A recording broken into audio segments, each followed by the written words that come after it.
आज माळशिरस पंचायत समितीच्या सभापती आणि उपसभापती पदाची निवड करण्यात आली.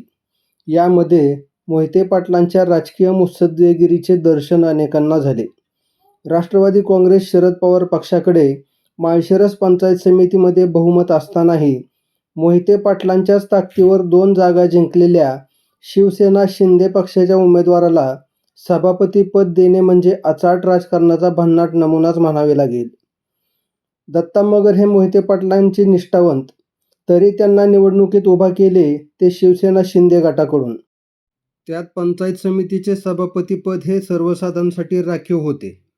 राष्ट्रवादी शरद पवार पक्षाकडे बहुमत असताना 2 जागा जिंकलेल्या शिवसेनेला सभापतीपद कशासाठी, हा प्रश्न माळशिरस तालुक्यासह संपूर्ण सोलापूर जिल्ह्याला पडलेला. भविष्यातील राजकीय अडचणी धैर्यशील मोहिते पाटील यांनी निवडणुका लागण्यापूर्वीच ओळखलेल्या होत्या. राजकारणात मोठी उडी मारायची असेल तर काही पावले पाठीमागे जावे लागेल. या काही पावले पाठीमागे जाण्याला लोक कितीही नावे ठेवत असले तरी राजकारणात याकडे दुर्लक्ष करावे लागते.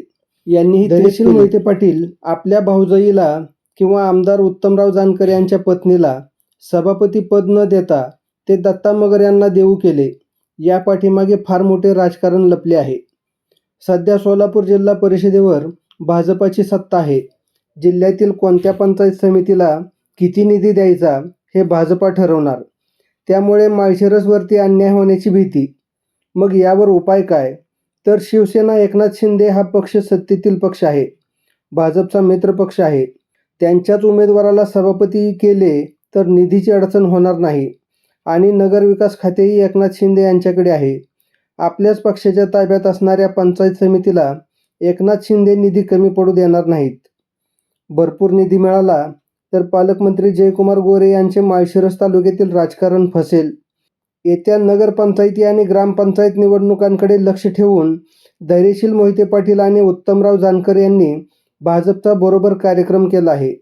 त्यामुळे आता रामभाऊ सातपुते यांना माळशिरस तालुक्यासाठी नव्याने राजकीय रणनीती तयार करावी लागणार आहे.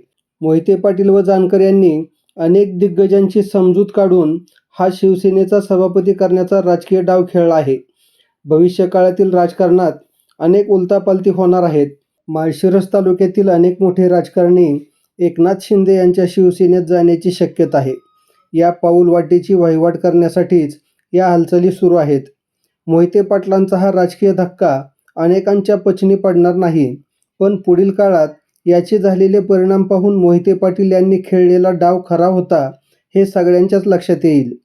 लोक म्हणतात मोहिते पाटलांचा काँग्रेस पक्ष झाला, राष्ट्रवादी झाला, भाजपा झाला, आता हे बहुतेक शिवसेनेकडे चाललेत. दीर्घकाळ राजकारण करायचे असेल तर त्या त्या काळात राजकीय वारा वाहील तशी पाठ फिरवावीच लागते. पूर्वीसारखे राजकारण आता राहिले नाही. आपली आणि आपल्या भागातील जनतेची सोय कोणाकडून होते हे पाहून पक्ष बदलावे लागतात. आज तुम्हीच विचार करा, एका शिवसेनेच्या 2 शिवसेना झाल्या, एका राष्ट्रवादीच्या 2 राष्ट्रवादी झाल्या. भाजपामध्ये मोठ्या संख्येने लोक दुसऱ्या पक्षातून आलेले आहेत. ज्या पक्षातून जनतेची कामे होतील, जो पक्ष सत्तेत असेल, ज्या पक्षाचा नेता मजबूत असेल तिकडे नेते मंडळी जात असतात. आणि तसेही माळशिरस तालुक्याबरोबरच सोलापूर जिल्ह्यातील लोकांनी कधी मोहिते पाटील यांना पक्ष पाहून मतदान केले नाही. मोहिते पाटील हाच पक्ष मानून लोक मतदान करत असतात.